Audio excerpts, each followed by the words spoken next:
এটা একটা 2.1 home theatre board. এখানে আইসি লাগানো আছে TDA 2030।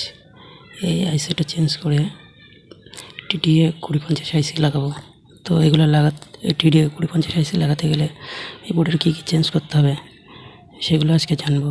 তো চলুন জেনে নেওয়া যাক।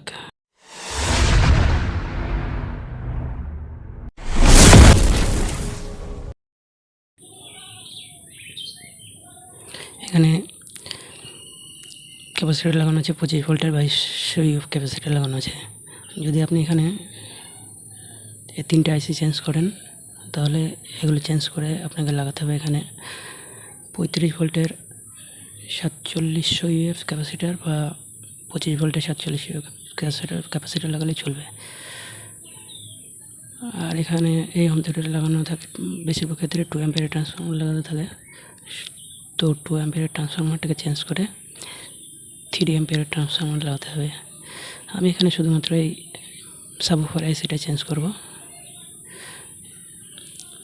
এখানে 2030 আইসির আউটপুট থাকে মোটামুটি 18 ওয়াট 20 ওয়াট এরকম থাকে। তো এখানে আমি একটু বেশ ভালো করার জন্য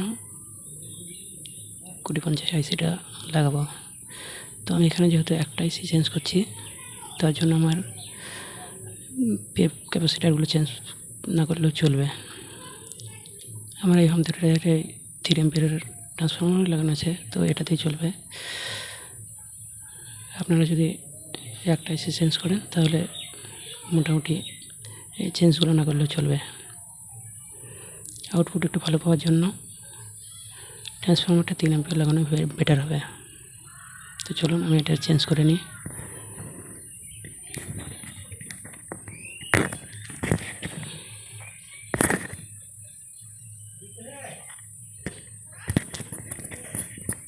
আইসিটাকে এখান থেকে তুলে নিয়ে 2050 আইসিটি বসাবো।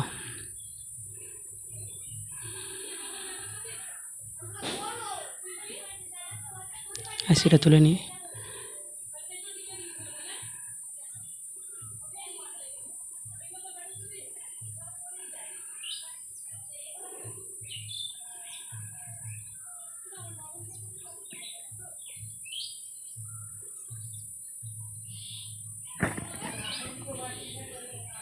আইসিটা আমি তুলে নিলাম।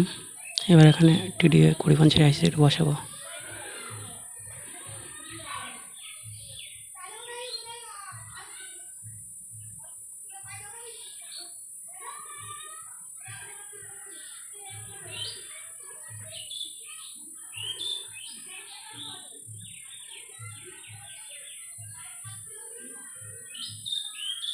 কুড়ি 50 আইসিটা লাগালে অনেকটাই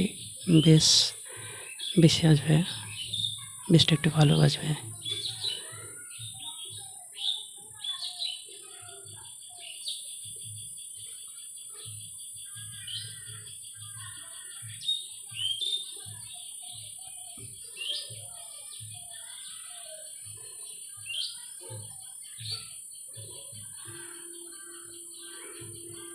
আমি লাগিয়ে নিলাম, আপনারাও চেঞ্জ করে নিতে পারেন। আজকে এই পর্যন্ত। এরপরে একটা লো পাস ফিল্টার তৈরি করা শেখাবো। আপনারা একটু পাশে থাকবেন, সাপোর্ট করবেন।